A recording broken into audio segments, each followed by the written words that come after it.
Bonsoir. En 10 ans, la population de sangliers a augmenté de 88% selon le Commissariat général au développement durable. Des sangliers qui se retrouvent parfois aux portes de nos villes. Une surpopulation qui provoque de nombreux dégâts. Des dégâts dans les prairies et les cultures qui s'élèvent à 100 millions d'euros pour l'année 2023.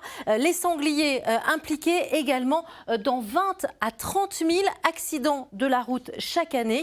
Les transports en train ne sont pas épargnés. La ligne Clermont-Paris est régulièrement affectée par les collisions avec ce gibier. Alors comment expliquer cette surpopulation de sangliers et quelles sont les solutions? On en parle dans un instant avec notre invité Jean-Pierre Gaillard, président de la Fédération départementale des chasseurs de l'Allier. Mais avant cela, voyez cet extrait de reportage réalisé par nos collègues de Pays de la Loire. Petit, c'est plutôt craquant. Mais à l'âge adulte, c'est une autre histoire. Un sanglier sauvage peut peser jusqu'à 150 kg et son passage dans les cultures passe rarement inaperçu. Alors quand ils sont une dizaine à la recherche de nourriture, le résultat est impressionnant. Il a suffi d'une nuit pour impacter 5 hectares. En fait, ils nous déterrent les cailloux et puis ils nous les remettent en surface. Et quand on passe, nous, avec les machines pour faucher l'herbe, pour la ramasser, on peut avoir de la casse sur le matériel avec ce genre de choses. Dans les campagnes, mais aussi dans les jardins. Ou même en plein centre-ville. Ils sont partout, toujours plus nombreux. Et les demandes d'indemnisation explosent. On voit bien qu'on n'arrive pas à gérer le problème du sanglier et qu'il va falloir s'y atteler parce que si ça continue comme ça met aussi en péril des exploitations, quoi. Mais le monde agricole n'est pas le seul touché par le problème. L'animal est aussi devenu la bête noire de la SNCF. On voit qu'il y a déjà l'étrave qui a été touchée sur le côté, là, le petit socle. Et après, tout le côté ici a été arraché. On voit ici les pièces tordues. Et celle-là aussi. Pour éviter aux animaux de s'approcher des voies, plusieurs pistes sont à l'étude. Cela passe par la multiplication de passages dédiés à la faune sauvage, de clôtures spéciales à des points stratégiques et par l'usage de répulsifs et de systèmes sonores pour tenir les animaux à distance. Mais cela ne suffit plus, il faut réussir à réguler la population de sangliers. On en parle avec notre invité, Jean-Pierre Gaillard, bonsoir. Alors vous êtes le président de la Fédération départementale des chasseurs de l'Allier. C'est vous les chasseurs dans chaque département qui avez la mission de réguler cette population. Pour commencer, comment expliquer que les sangliers sont de plus en plus nombreux sur notre territoire? Alors il y a plusieurs raisons évidemment à ça. La première c'est une prolificité de l'espèce qui est extrêmement importante et si on y veille qui peut vite exploser. On a également des zones refuges qui nous empêchent de chasser aussi bien qu'on le voudrait. Les périphéries de villes sont devenues des refuges.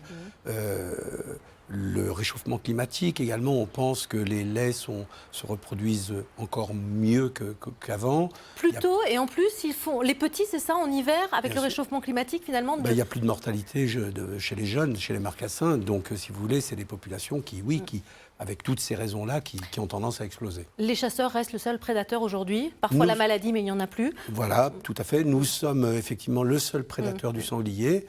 C'est une chasse qui nous occupe beaucoup. Voilà. Oui, parce que justement, qui dit plus de sangliers dit plus de dégâts. Dans les prairies et les cultures notamment, quels sont les dégâts qu'ils occasionnent?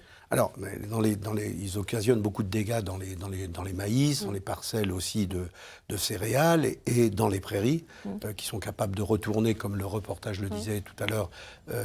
Pourquoi ils retournent justement? Ils cherchent quoi? Qu'est-ce qu'ils mangent? Parce qu'ils cherchent les protéines, ils cherchent les vers, et donc ils ont besoin de cette nourriture. Quand, comme une année comme celle-là, il y a une très mauvaise glandée, il n'y a pas de fruits en forêt. Et donc, ils en ont besoin, ils ont besoin d'aller manger et donc ils peuvent dévorer les prairies. Je le disais tout à l'heure en introduction, les dégâts ont atteint 100 millions d'euros l'an dernier, mais au niveau national, pour l'Allier par exemple, ça représente quoi? Alors, pour l'Allier, on est sur une année médiane autour de 500 000 euros. Ce qui est déjà très important, on est à un niveau de j'allais dire, de dégâts qu'on maîtrise. Hein. On a de bons rapports avec la Chambre d'agriculture parce qu'ils savent dans ces zones-là de dégâts, on maîtrise. Parce que vous maîtrisez, parce que c'est vous les chasseurs, c'est ça, ce sont les chasseurs qui payent justement ces dégâts, qui remboursent ces dégâts. Nous sommes les seuls à payer ces dégâts. Les chasseurs seuls payent peut-être le record cette année en France de 100 millions d'euros. Nous, nos 500, on va être plutôt à 600 000 euros cette année dans l'Allier. Oui, c'est nos seuls chasseurs qui payent. Et c'est pour ça que vous avez la mission aussi de réguler, c'est-à-dire d'éviter ces dégâts, mais d'éviter aussi, on l'a vu, les accidents de la route, les accidents au niveau de la SNCF. Bien sûr, non, mais c'est tout le rôle social de la chasse. Hein. On a un rôle effectivement très, très précis, qu'on doit prendre vraiment au sérieux pour effectivement limiter l'impact de cette espèce qui est une magnifique espèce de chasse. Hein. Quelles sont les solutions aujourd'hui justement pour réguler cette... Alors, les solutions, elles passent par la chasse. Hein.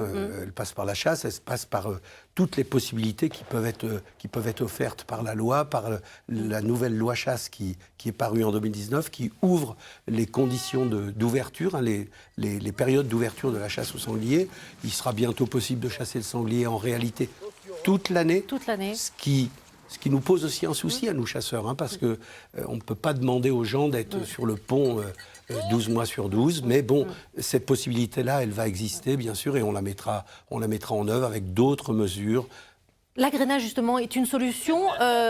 Expliquez-nous très rapidement ce que c'est, parce que souvent on confond. Alors, et pourquoi vous le faites? L'agrainage, pour moi, c'est une bonne solution quand c'est un agrainage dissuasif, c'est-à-dire qu'on agrène en forêt pour maintenir les animaux en forêt, pendant qu'ils mangent ce maïs-là, ils ne mangent pas le maïs qui est dans les champs à côté. Donc on garde le sanglier en forêt. L'idée, c'est de garder le sanglier en forêt le plus possible, où il fait beaucoup moins de dégâts. Alors, il y a également, vous parlez très rapidement du Val d'Allier, par exemple, des réserves où justement, ou près des habitations, c'est compliqué. Là, vous ne pouvez pas, justement, réguler la population. Je vous parlais tout à l'heure des zones périurbaines qui sont un vrai problème maintenant pour nous, parce qu'effectivement, le sanglier, qui est un animal très opportuniste, a compris qu'il pouvait s'y réfugier. Donc, on les a en zone périurbaine, on les a sur des réserves, les domaines publics fluviaux ou les réserves naturelles, où on ne peut pas le chasser. Et on est obligé de faire appel au battu administratif. Voilà. Ce qui n'est jamais une vraie solution complètement pour nous, les chasseurs. D'accord. En tout cas, vous surveillez de très près, notamment dans l'Allier, parce qu'il y a beaucoup de cultures, justement, à trouver l'équilibre, justement, avec ces espèces. Si vous voulez, oui. L'idée, c'est de ne pas perdre la main, de toujours garder le contrôle, parce qu'on est conscient que c'est une espèce qui peut faire exploser les compteurs à tout moment, les compteurs en particulier des dégâts. Et il faut bien se garder de ça. On a trop de départements en France qui sont aujourd'hui débordés par les dégâts. On ne veut pas perdre la main.